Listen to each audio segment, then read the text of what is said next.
buy Robux with a Paysafecard. So first off, you want to go to the actual Google Play Store. You want to tap on your account up here. Now on your account up here, you want to go to payments and subscriptions, and then you want to go to payment methods. Now on payment methods, you want to add a payment method called PaySafe, right? So because that's the thing we want, but unfortunately PaySafe is not available on my region, but I'll show you what the option will look like right now. That is what it will look like if you have Paysafecard available on your region. Now, all you have to do now, once you have added the Paysafecard onto your Google Play, you just have to buy the Robux like normal, right? Just go to Roblox and then buy any one of these that you want, like either 2,000, 10,000, 4,000, just buy any one of these as you want.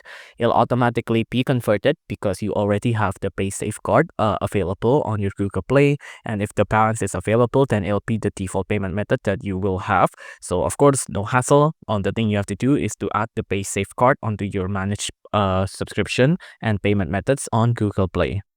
If you enjoyed this video, please do consider liking and subscribing.